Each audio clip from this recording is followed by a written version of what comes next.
Hello, everyone, and welcome to today's edition of the Forum. We have Joergen Geerds today, the CEO of Koncept VR, one of the startups, studios that have been in the space for longer than anybody else that I know. And you've done about 1.5 billion 360 VR projects. I feel like the library of content you've produced is deeper than most other studios that I can think of anyways.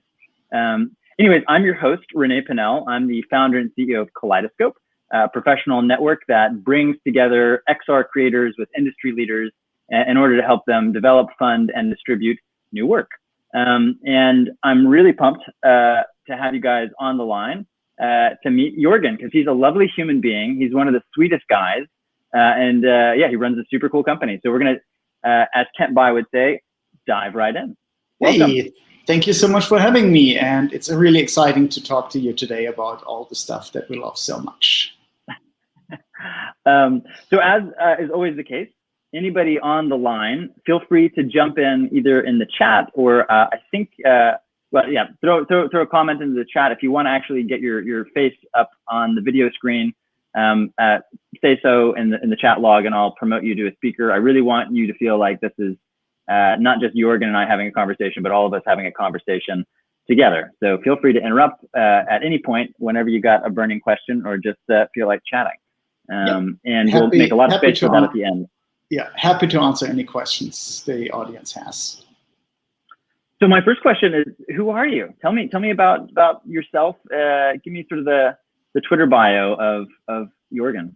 Twitter bio, 140 characters, exactly. I grew up in Germany, emigrated here to the US in 2000, was working in advertising as an art director, changed over to panoramic photography professionally here in New York City, and then at one point decided around 2011 that the static 360 panoramas that I was working in do not tell a full story.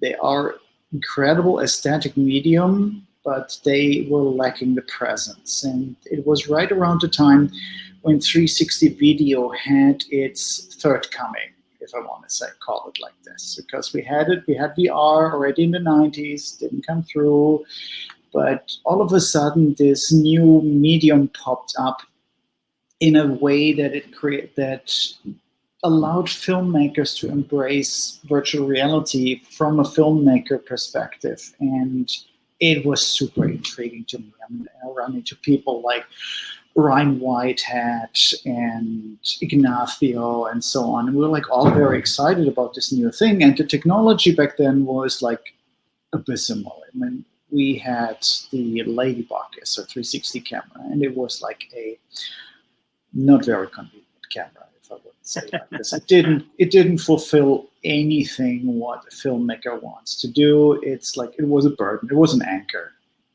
that you had to schlep around.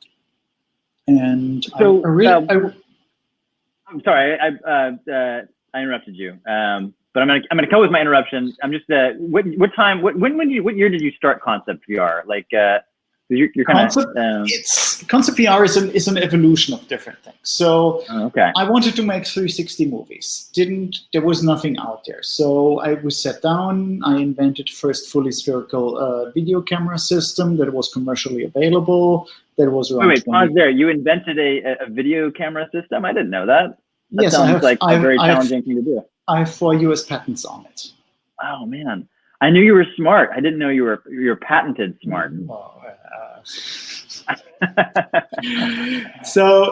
But I created basically for myself because I really wanted to have this as a medium. And then all of a sudden I had people around me in the awesome VR community and 360 community that said, yeah, this is awesome. We want to do this too. And all of a sudden this turned into a company where we're like, okay, well, I want to make 360 movies, but other people want to do it too. So let's create a camera system that's commercially available so people can actually do this, because I knew that I alone cannot carry VR on my shoulders. This is a community that needs to create content, and it lives by content. If there's no content out there, all ideas are just ideas up in the air. It's like it's no point in doing it when you're the only one doing it.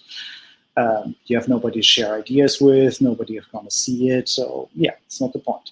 So I really want to bring it out into the community, and at the same time, we were creating basically the hardware for this as well as creating content. So it started off basically under the guise of Freedom 360, and then at one point it became too much being a hardware vendor and a hardware developer and inventor as well as a content creator. So we decided we need more people, we need more, and split up the companies, because it's easier if one company just focuses on content creation, and this ultimately where Koncept VR came from, and Freedom 360 just focusing on the creating hardware that is helpful for 360 creators out there to capture what they think they want to capture.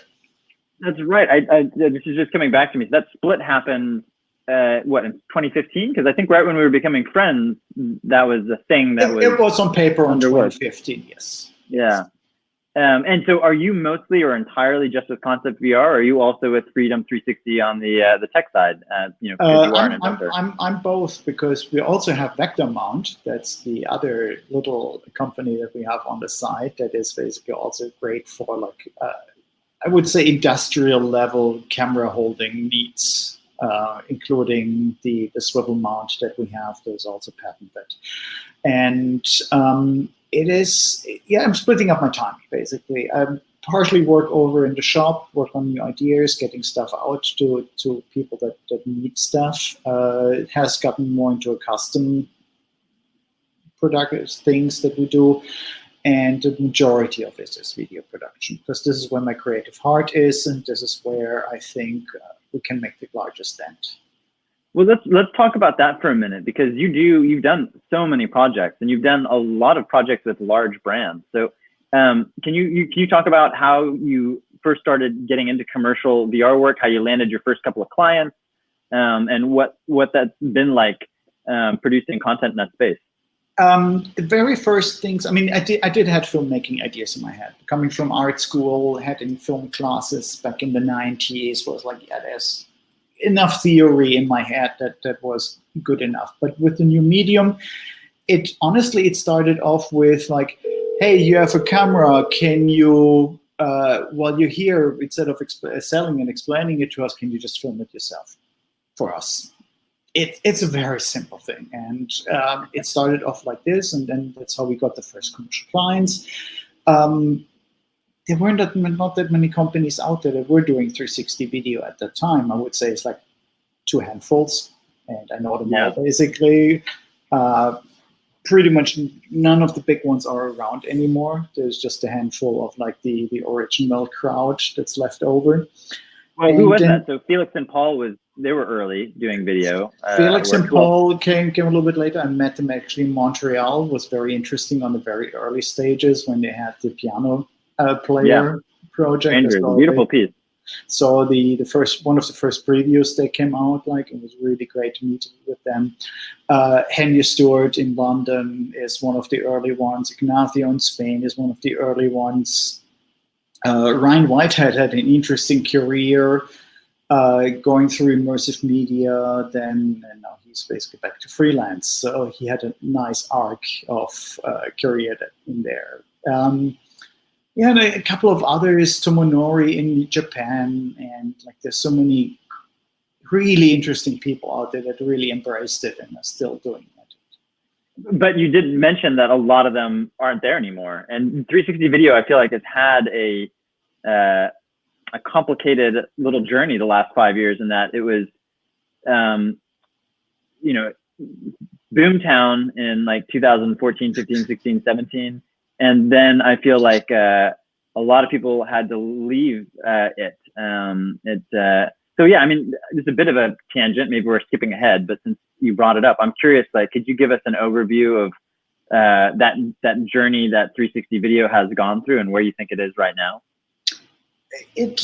In my personal opinion, it has suffered a little bit from technology overkill, where it is not enough to just have a camera. You need to have a drive to tell a story in 360. And unfortunately, we've seen too many individuals and companies out there that just say, I'm just going to have a camera and approach it from, I would say, a real estate approach.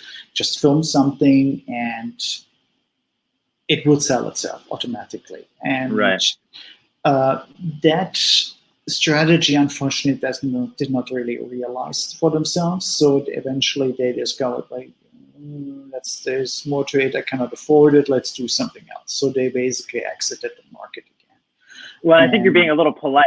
That, you know, one of the good things and bad things about 360 video is that if you have the equipment, it's relatively easy to produce content, but it's also easy to produce bad content, right? Like there's just setting up a camera somewhere and hitting record. There's a world of a difference between that and a beautiful, impactful experience, right? So I think that I think from a consumer perspective, there's a lot of really mediocre stuff that got put out, and I think a lot of people just said, well, I don't like 360, so it suffered a little bit from a multitude of things. 360 video always had to battle with being the stepchild of VR. Everybody says, well, 360 video, it's not VR. Yeah. If it's not stereo 360, it's not VR. So everybody is basically trying to carve out their field of opinion and talking down over something that they don't know, they don't understand, or they don't want to embrace. So there's a lot of, like, I would call shit talking happening. That happened specifically from the gaming VR community. Yeah. I've heard so much of that. Instead of saying embracing it, saying it is part of the VR family. It has its own niche. It has its own rules. It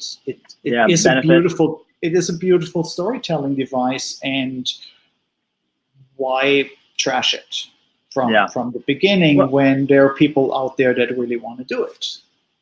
Yeah, and both from creating it and enjoying it as an audience member. My own personal evolution with thinking about it was I thought of it as a stepping stone originally. I was like, okay, this is a great way to start. You know, clearly, you want to go volumetric, you want to go interactive, all that. But I've actually shifted my opinion, and I'm actually more optimistic now around 360 VR video. For a couple of reasons. One is the tech is actually getting really good now. Like in terms of the resolution and good stereoscopic recording and understanding when to use what type of camera in what situation, the quality is getting pretty amazing where you can, and I think for me, the biggest shift is being able to read facial performances in a way that you weren't in the past. The resolution was such on headsets that it was very difficult to read a really good performance. And now you can see those micro expressions where an actor's performance really comes through. So I'm more optimistic and excited about 360 video than I've ever been before. Yeah, I actually a little bit disagree with you here. I think good. I like this. Make it spicy. I think stereo was one of the side tracks that actually hurt VR or 360 video. Simply because for several reasons. It took a while for technology to catch up. To do proper stereo, you actually need to have really stereo experience. And from a cinematic perspective, lots of the 3D content that we see on the silver screen is actually post-stereo, which means it's filmed as standard, and then in post-production, the layers get just rotoscoped and shifted over, and artificial stereo is created from it. Yep. It's a solid industry. I mean, it's ridiculous how much content is created this way. It's also incredibly labor intensive. Yeah. Labor intensive also means expensive. Yeah. Only the big Hollywood productions can actually afford it. Has the beautiful advantage of, like, it is utterly controlled, meaning your stereo will look good because you created it that way. So there is no room for error. And then there is the cinematic field of, like, the natural stereo. filmmakers. Dimitri Portelli, for example, worked on Hugo on it. Hugo was filmed actually as a proper stereo project, and it shows because it has those fine nuances in the stereo that really tells a more nuanced quality to it. But it's also incredibly difficult. But the big advantage here is they film with 2 cameras, meaning there's no stitching involved. Meaning that the room for error is a little bit smaller, and as long as you know your craft, you are able to create a good stereo. Yep. Now we enter 360. 360 is always involved with like we need to stitch stuff together. And once you start stitching stuff together, you don't have a by default match of pairs going on. So there, you have a gigantic room for error. Yeah, and there's always going to be artifacting, or it's very hard to not have some. No, or simply what we call bad stereo, where you have a mismatch between where your brain thinks something should be in the room and where the software just put it there. I mean, it just blended it this way, and it's just mismatching. So Antonio Serrano in Spain on the last couple of IVRPA trade shows actually had beautiful workshops about like how do you stitch a 360 stereo just from stills, having multiple approaches from a more slit cam approach to like a massive amount of pairs going on, and how much work it is just to do a simple static scene in stereo.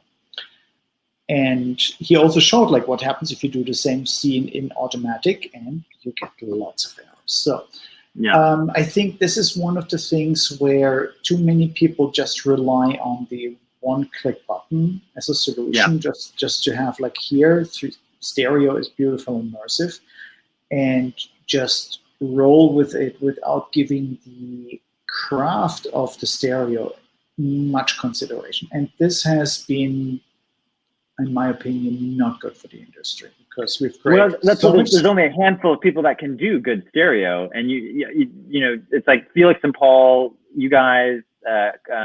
I recently got turned on to this company called Funique. Do you know Funique? They're in Taiwan. Don't recall. By the way, I'm not doing stereo 360. Oh, you're not doing stereo at all? You used to do stereo, didn't you? Oh, no, my bad. I actually do not necessarily believe it's stereo at the moment. I feel like it is better to produce a good 360, focus on the story, focus on your cinematography, focus on everything else that is important, versus going over the stumbling block to create something that in most likelihood will end up bad and actually be deteriorating the experience for the viewer, because we still have to deal with like there's this X amount of people in the world who are stereo blind for one reason or the other. Stereo vision is only one of the 7 parameters that your brain is using to perceive depth. And with stereo, you easily have a depth, a perception mismatch in your brain, where you show the brain that there's depth in front of you, but those tiny movements that we do with our heads, shifting left and right to adjust the parallax, it's called the motion parallax movement, they don't appear in the brain. So brain gets from the inner ear the motion, yes, my head is moving. Brain thinks, okay, parallax of my vision should move as well. It doesn't. So now obviously you have a mismatch of perception, and that can cause actually motion sickness for people. To me personally, when I see a stereo experience in a headset, I just get, parts of my brain is just unhappy. Because you're more cued into the fact that it ought to be stereo, but when you slightly move your head, the visual cues are not matching it. So in my opinion, stereo, mono, you don't have that issue? No, not at all. That's interesting. I like this. This is a fresh perspective. So screw stereo. I'm done with stereo. It's all about mono now. I hope so, because we could get good stuff in mono, and there's like enough challenges in 360 to work on that. I think your point is totally right on. I think 90% of creators should be focused on getting really good stitching and all the other tricky elements that you have to have. I do think, just because I've seen it done, there are some people like Felix and Paul, like this Taiwanese company Funique, that have the craftsmanship to get it right. Yep. And when you get it right, I find it very compelling. But I think most people really struggle, and it takes you out. Like a bad stereo scene, or pulls you out of the story. it reminds you that of the artifice that, you know, your head is in, you know, this little contraption and you're not really there. So I totally agree with you that most people ought to be focusing on just getting the basics down really, really well. Yeah. So for bad stereo is also something that's called brain shear. That's actually causing it basically when you have like cameras that are tilted, so the axis doesn't naturally high. So there's a lot of restrictions in stereo, and then the automatic stitching errors that are happening basically in the stereo mismatch are all contributing to like this slightly off feeling. So my personal feeling is stereo is a very unfortunate stepping stone for virtual reality. And that's why the whole industry currently is working so hard to get volumetric going and right. So volumetric will be the next because it is proper. It will eliminate all those. It does eliminate all the problems that we currently see. So, and are you actively involved in volumetric, either on the tech side or on the creator side? Yeah, how are you engaging with that next process, and who do you think are the early leaders there? What do you think the right pathway is to get into volumetric, and when will that shift happen? I would say everything is more or less an early experimental stage. We do have a couple of extremely good approaches out there on an industrial level that unfortunately come with a rather steep price tag, so it's not really approachable. Here in New York, we do have the Volumetric Film Meetup group, which is had about 4 meetups so far around Bill Platt and the Scatter team. And I love the Scatter guys and DepthKit. I think there's like and this is a great creative community that really tries to, you know what, like we don't have $1 million to build this capture stage. Let's just hack something together. It's like all of 2011 began to me, and I really like that energy. Yeah, me too. And I think sometimes you want to start at the absolute high end and then work your way down. But I think from a startup perspective, I think it's a much more interesting play to figure out how can you make something that, you know, for $1,000 you can get into volumetric, right? Like I think, because that's an area that every year, you know, you're going to get quality improvements, and at some point it's going to, you know, that what used to be, you know, kind of a really weird visual style that you had to work within and all these weird constraints, those will start to melt away, and you'll have something that is good quality and accessible to a large number of people. But I really think that where they're starting and trying to build something that artists can afford to hack with, I think is just such a smart strategy. And there's so many great projects that have come out of their tech. And also on a computational level, it's making leaps and bounds. Tobias Chen from Canada has developed a capture studio that is portable and AI driven. So there's lots of this manual additional labor that is involved with the 3D capture, like noise cleanup, mismatching stuff.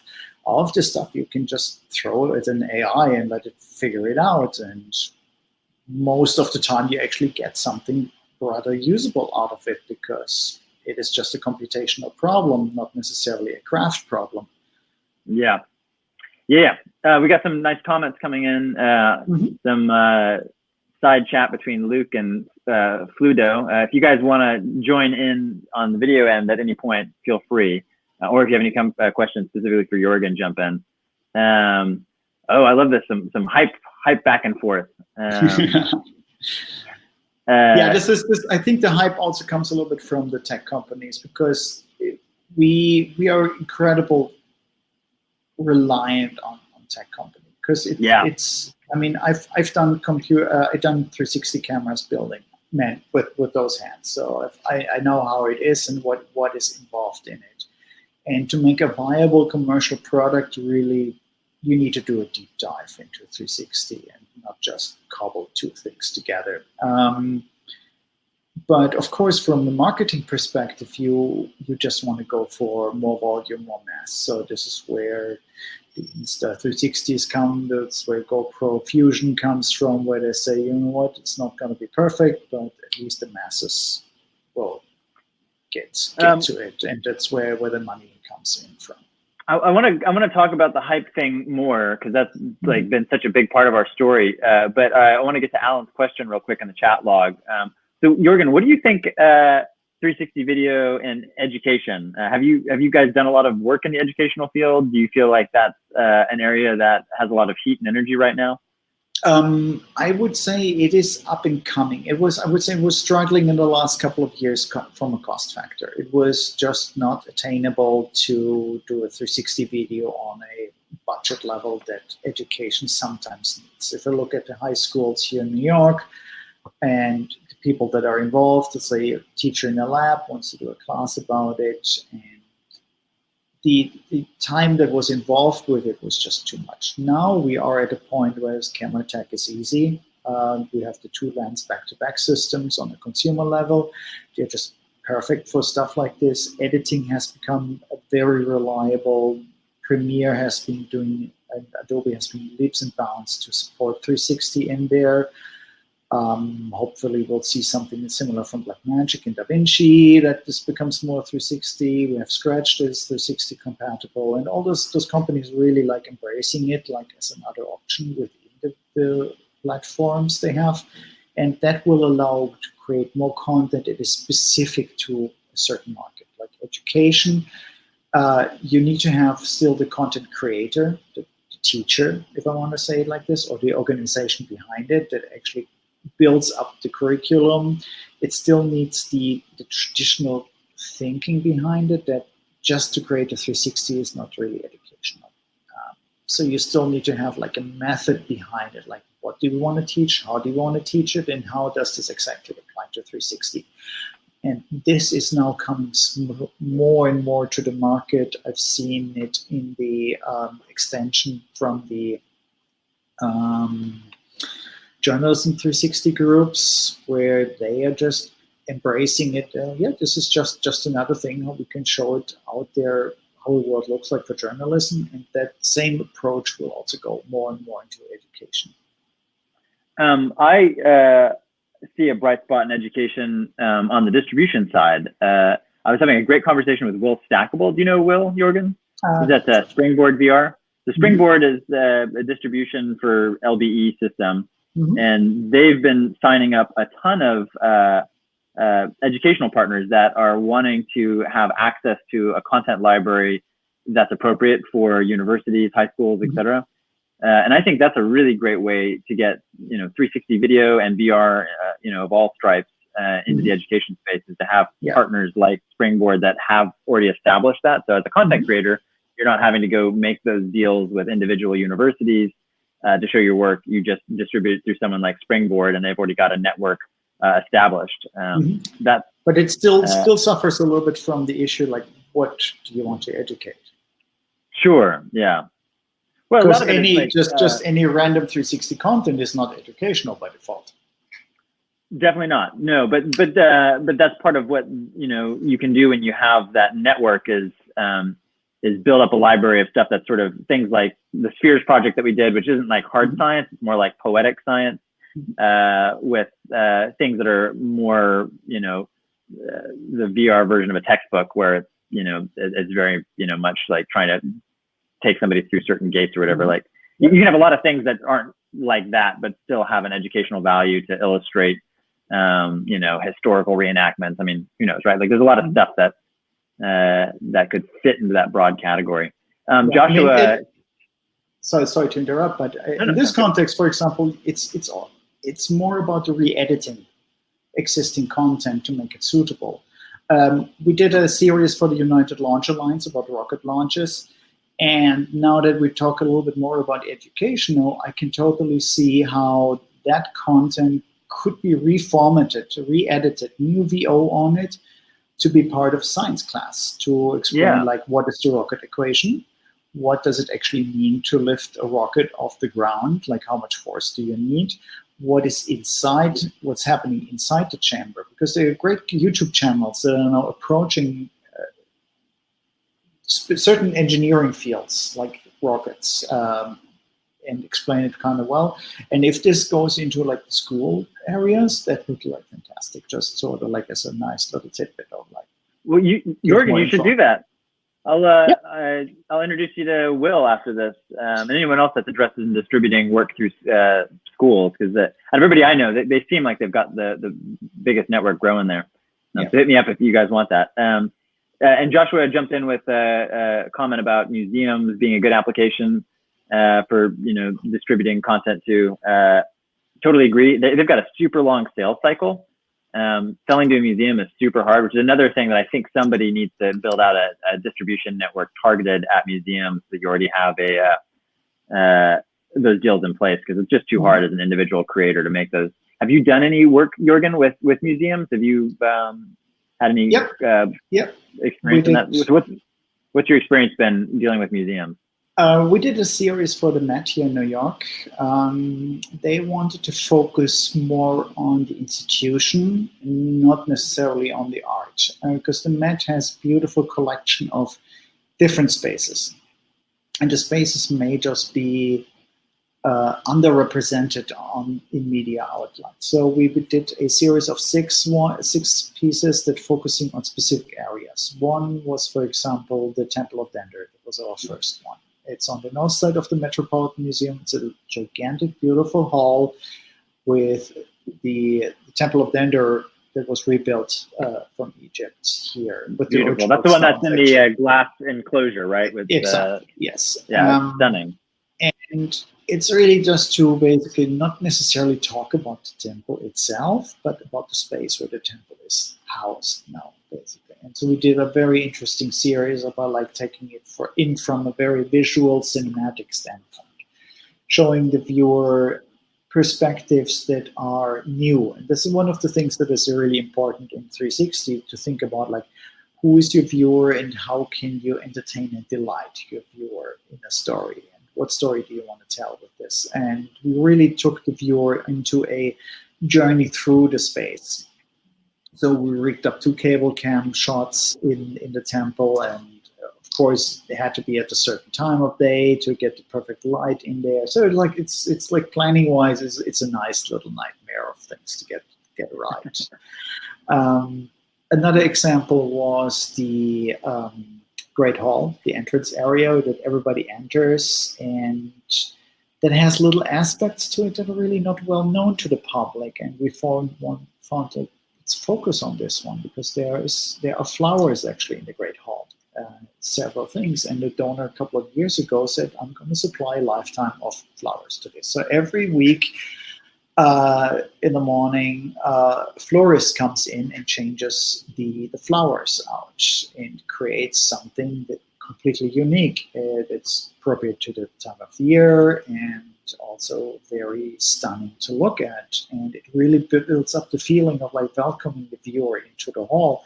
And capturing this in VR was really important to show the viewers that institutions like the Met is not about only the art that is inside here, but the institution itself is also part of the visit. And it really, the comments was like, was extremely successful for them. The Met hasn't seen millions of views on their Facebook channel, for example. And when the series concluded, they had all of a sudden, at least back then, a combined view of 18 million views. And this was numbers they've never seen before. And they were like so happy about this. The comments were like very positive about it. Like, thank you for showing me the museum from this new angle. It's like, I've never seen it from this angle. I've been there a million times, but I've never seen this before. I need to go back. And this is like really building up the connection to the where you want to go and how it feels to the viewer. So that's a good entryway into talking about some of the successful projects that you've had. So this is a huge, successful project that seems like the fact that it was 360 had a material impact on its reach and engagement. What are some of the other impressive projects that you've worked on? I know you've done a lot of stuff with Disney. Like, give us a smorgasbord of the work you've done. Disney is a lovely client. So technically, it's the Disney Theatrical Group. Where we worked on a couple of projects with them, and it has become more and more successful with them. In the beginning, it turned out to be like, let's just film pieces of a show of sorts, and it was just not completely involved. And on the last piece that we did was for Aladdin. We actually really said, you know what, we need to work this out. So we worked for weeks with the choreographer, the creative team of the show, like how can we have a small number that's 5 minutes within the show and capture it in a way that it's interesting in VR, because simply popping the camera on stage is not what 360 is about. At least not in my opinion. That's not how we tell stories. So it had to be adjusted. So we adjusted the choreography to make sure that the viewer sees the show from a totally new perspective that we've done there. Unfortunately, in the final edit, a couple of shots didn't really make it in, although I do dearly love them. We had an overhead fisheye shot. Oh, neat. And for that one, we re-choreographed the choreography to go back a little bit into a 50s style. In the 50s, the shows had like fantastic dance numbers that were geometric patterns that were filmed from the top. And yeah, like Busby Berkeley style, right? Yeah, and that was just, and I really wanted to recreate some of that feeling in VR, and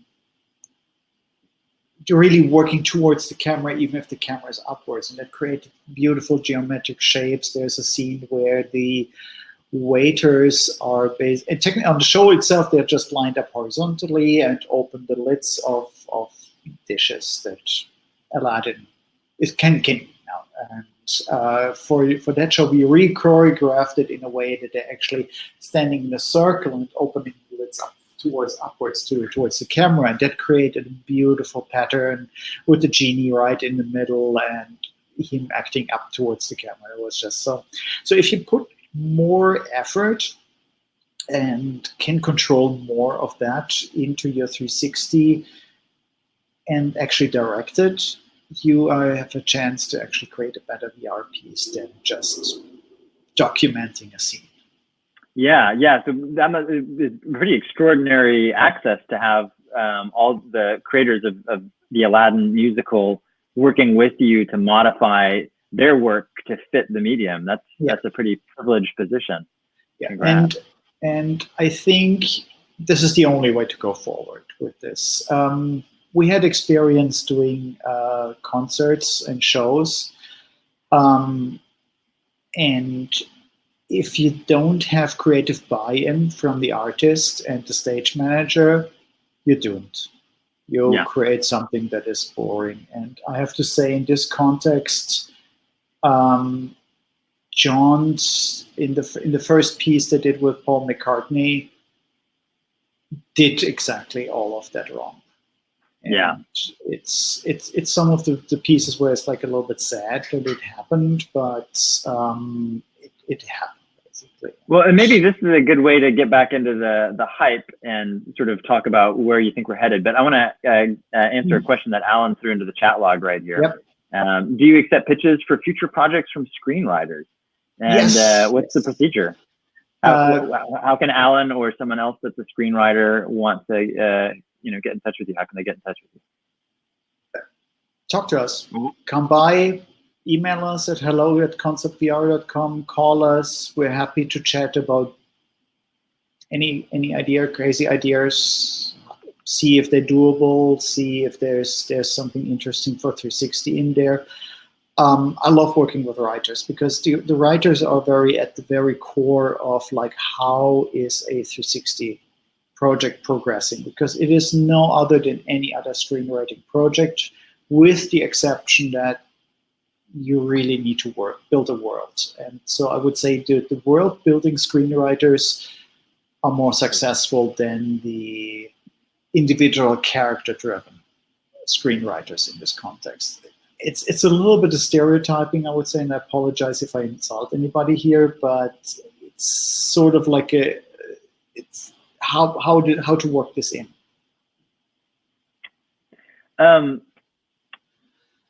So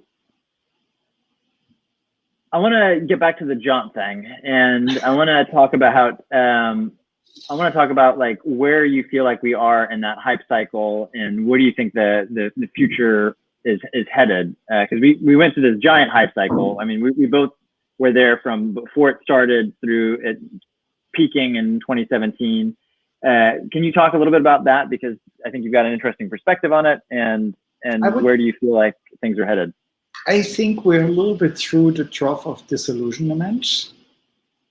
It feels like it. It feels like we've bottomed out, and it feels like we're starting to like. I've said this in the last couple of chats I've had with people. For me, it feels like the first 3 or 4 years was about this hype where it was all about the potential, right? Like everyone was like, the thing that they were excited about was more the potential than the actuality of what was happening right now. And for me, it's shifted over the last like year, couple of months, where I feel like I'm more excited about what's happening right now. And I also feel like for the first time that I've got my feet on something that feels like solid ground, even though the ground is a relatively small patch of ground. It's like not, it's not very big, but I feel like there's solid ground that you can find and that you can build, your company, your career on top of. And that gives me, it gives me a different type of excitement than the hype excitement. And it's something that feels much more sustainable. I always thought that this industry needs to grow slow and healthily, because there's this sudden rush into like, hey, here's 360, it's going to replace everything else, it's going to be the future of everything, was simply never true. It's the idea that it would replace something else is simply not true. No medium has displaced something else completely.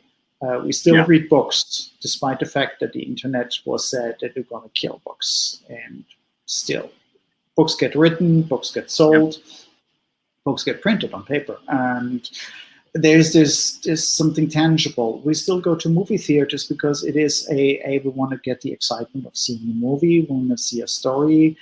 We're going to go there with our friends. We're going to see the same movie on our big screens at home, either alone or with friends, and to have this social experience. And with 360, it has evolved currently into a business-to-consumer world a little bit, because the deployment to bring a story out into the audience has not completely worked out yet. We don't have enough consumer-level headsets out there. Not many people want to go out there. And if they go out there to look for content, it is hard to find. Because as you said in your opening, there's just so much stuff out there. It's like kittens and flowers on YouTube. It's too much. I have to say, the Kaleidoscope Festival, even in the early iterations, was a fantastic idea, and I really applaud you for your efforts that you put in there to make a festival that tours the world, shows content to an audience that has not experienced 360 before, in a way that it can be actually experienced. And that model has been actually picked up greatly. I mean, we see now VR festivals attached to any other major film festival. So it's kind of like inching up as like one of the side categories. And I'm really super happy that your efforts really have paid off on this. So thank you for that. Oh, thank you. Thank you. I was always so grateful for you responding to my emails in those early days. I would just cold call people and be like, hey, your stuff looks cool. Let's, I've got a show, come on over. I'm very surprised that anybody ever responded, but very grateful. So thank you. So you feel like slow and steady growth is the path forward, and you feel like we're through the trough of disillusionment. What's your what are you excited about now? Like, I know that there was, the last couple of years have been challenging for a lot of people, because there was all this sort of funny money that was flowing in from the hype and all that momentum and energy, and then that kind of pulled back, and a lot of people struggled. So, I think it's been hard to find things to get super excited about over the last couple of years. But what are you excited about for the future? Like, what gets you jazzed to come in to work every morning that you can share with us? I'm actually really jazzed about seeing actual results from a VR project. One of our clients is World Vision. They are working in the child sponsorship world, and solicit donations to actually create, work through the network that they have worldwide. They have 30,000 employees around the globe, in each country separated, and they are the boots on the ground of the NGOs. They are, for example, the largest organization in Africa that drills and provides water. They're working with the UN to work on the 2030 goal that everybody in the developing world has access to clean water. Clean water is one of the substantial hurdles to a sustainable life anywhere on the planet. So they're drilling in Africa where it is sustainable. They're building water supplies, piping it from somewhere else, and they're basically building systems that are not putting a drain on the environment, but say basically, yes, we built something that we know will run for 20, 30, 50 years. That's fantastic. And you're doing a project with them to help them generate fundraising? So we created a project a while ago called Cheru. Cheru is a 5-year-old girl in Western Kenya. And she had a extremely hard life. She lives with her family. They, together with about 700 million other Africans, have to walk daily to get water. And it's a 6-kilometer walk on average. Wow. Walking 6 kilometers takes up a good chunk of your daily life, meaning you're busy with getting water and you can't do anything else. It cuts into, for kids, it cuts into school time. For the larger kids and young adults and parents and women, mostly women and families, it cuts into like, got nothing else. Can't do anything else. You cannot develop a job. You cannot develop a product that you want to sell in your community. You can have very little farming if you're busy getting water. The water they're getting is questionable, is probably the nicest words you can say about it. Other people would say it's utterly disgusting what they have to come up with water, because the water sources are shared with animals sometimes. Sometimes they're dug up in dry riverbeds. And to provide basically clean water was really so. What we did basically documented like what it is for a 5-year-old girl to walk every day 6 kilometers to get to a water source with her siblings and walk back. And that was a incredible fundraising success for World Vision, because it really showed the hardship of people that getting to clean water. It also caused enough donations for World Vision to actually work out a project how to get water to Cheru. So we actually filmed a follow-up project when the water supply to her village was completed, and the water supply was not drilled. It was a gravity-fed system from a nearby mountain, where they found actually a water source that is sustainable and running all day, all year long. It's not affected by droughts or rain that much. And it is currently feeding 5,000 people with clean, sustainable water. And we filmed the celebration. We documented like what has changed for the community now all of a sudden that they have water. They don't need to walk 6 kilometers. It is, in a worst case scenario, 200 meters away. So it's a short stroll to walk over there to get. So it changes the lives. Kids can go now to school. They can afford school uniforms. They can do little farms in their homesteads, meaning small vegetables, chickens, goats.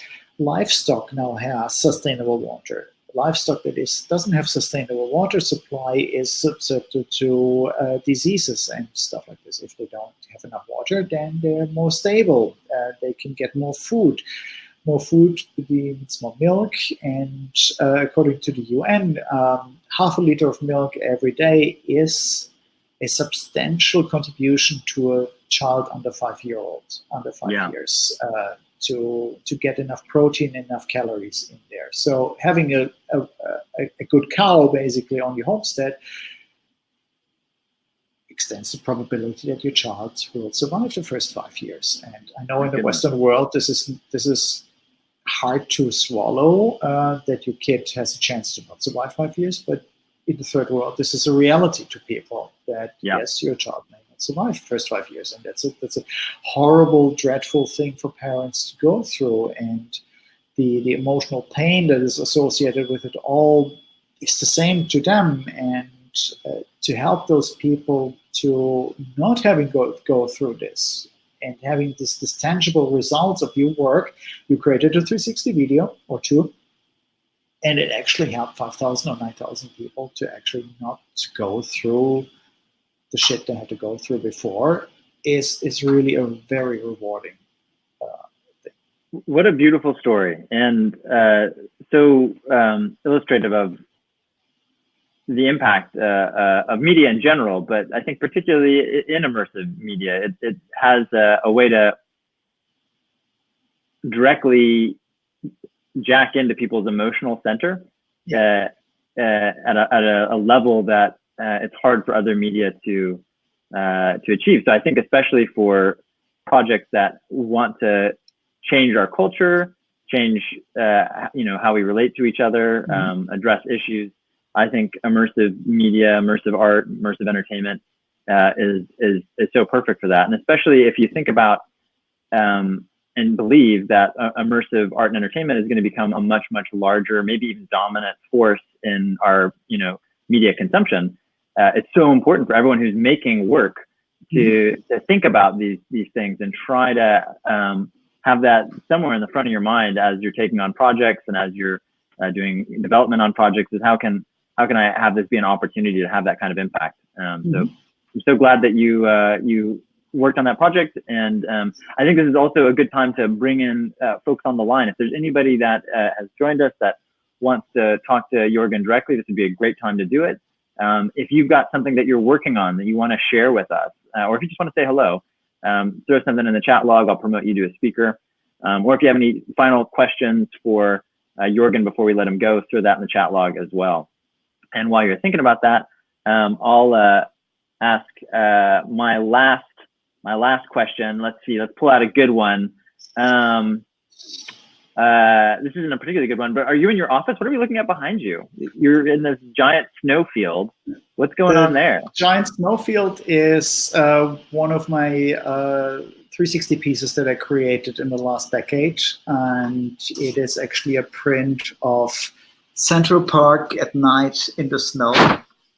Oh, beautiful. So it is a 360 panorama that, I've done a whole series of 360 panoramas over the years. They're all rather on the large size of things. I disliked prints that are smaller than 8 feet wide. Who doesn't? I disdain anything. I won't even look at a print unless it's 8 feet wide. Yeah, exactly. Everything else is a postcard. Everything else is a postcard. So interestingly enough, so a thing like this is like 60,000, 80,000 pixels in size, and then jumping down to 360 video. And when we started, 4K 30 was basically the standard in 2012. All of a sudden, you had to basically adjust your visual things. Like, 4,000 pixels look way different than 80,000 pixels. So are we heading to 80? Although maybe that's the last question I really want to dive into, because we touched on it, but I don't think we got to the heart of it. And I think it's so important. So do you think that, what do you think the future of 360 video is, if you think that volumetric is the next big leap? Like, are we going to be ditching a camera system, or what does that look like? And how should people that are thinking about building a project and committing to, a craft and a medium be positioning themselves? I think 360 video in the immediate step, until like we had, like in 5 years, we have a working volumetric stage. I think the cinematic qualities of cameras need to be stepping up. And we see now the first steps coming in, where we see basically professional level cameras or sensors and electronics being used in there. And trying to create something that is gradable and stitchable. I would, at this point, my personal opinion would basically, any of the big stereo rigs that are floating around, I would all treat them as mono rigs, and just stitch them use the space as monoscopic as anyhow possible and just get the maximum quality pixels out there. And what resolution do you feel like we're heading towards? I mean, is like 8K the standard now, or 12K? What are people shooting in, and what do you feel like is a good target, and where does it should it end up? Personally, I would start with the frame rate. I do love 60 frames for anything that has a high dynamic motion in there, just because it feels really awesome in a headset to see a 60 frames per second content. Static scenes where the camera is not moving at all are totally fine in 30. It's like there's no need for it. Cameras at the moment are really struggling to hit the 8K 60 mark. We're not there yet quite, so it's kind of like developing. We do see the 11 to 12K 30 mark currently promoted on the big rigs. But then look back what we did on the 3D 360 side with the GoPros. We had this already like 3-4 years ago, and it's like, well, what took you so long? Is basically my standard answer here. But then there's also not enough market to develop new cameras out there because the pro users are picky. Yeah, and they all basically have good ideas, but they're not quite getting it, I would say, and kind of like ignoring like really super important things like, please just give me a ProRes or a RAW recording of my pixels, and pretty please just give me a time code in on my camera, because not having a time code in on my 360 professional camera is like biggest bummer I can imagine at the moment in a pro setup, and doesn't happen. So it's like it goes back. I think the next 2 years goes back into let's homebrew solutions. There are individual cameras that are coming out. We may go back to like individual cameras that are cobbling together. There's, from an optics perspective, big developments going on, but we get high quality lenses that are small and high resolution and sharp. So optics was a big issue. Why we started off with GoPros, because it was the first affordable fisheye lens camera with a decent sensor behind it. And all those trade-offs, like they're floating around. I think we'll ideally, to create future-proof content that can be played outside of the headset in dome theaters and similar like this, I think I would like to see a 12K 60 setup or possibly a 16K 60 setup. Would be really, really nice. Hardware is not there yet. Headset and develop all of this stuff is not there yet. Do you feel like that's coming in the next, 2 years, you said? 2 or 3 years, probably, yeah. All right, great. We have one question from Alan, and then if there's nothing else, I think it's time to say goodbye. Yep. Can you embed marketing ads into live YouTube and 360 for monetization? Do you know the answer to that, Joergen? I'm not really qualified to answer the question, because what means a live are we talking about a live or a recording in 360? YouTube can monetize and put ads on it. I've seen 360 ads added to stuff like this. But I'm also not a specialized in YouTube monetization. Got it. Well, unless there's anybody else that wants to ask a question, now's your last chance. Follow up with Joergen at hello@conceptvr.com, or you can message him through Kaleidoscope on his profile. If you haven't already joined Kaleidoscope as a member, there's a button at the bottom of the screen, Join Kaleidoscope. It takes 5 minutes. Fill out a profile for yourself, and our review committee will, I'm sure, approve it in a couple hours, maybe a couple days at most. Love to have you be a part of our community at that deeper level. And tomorrow we're going to have Noah Nelson on the forum. He is, of course, the founder and publisher of No Proscenium. So we had Kent Bai on last week. You should watch the video on our YouTube channel. It was one of my favorite conversations I've had to date.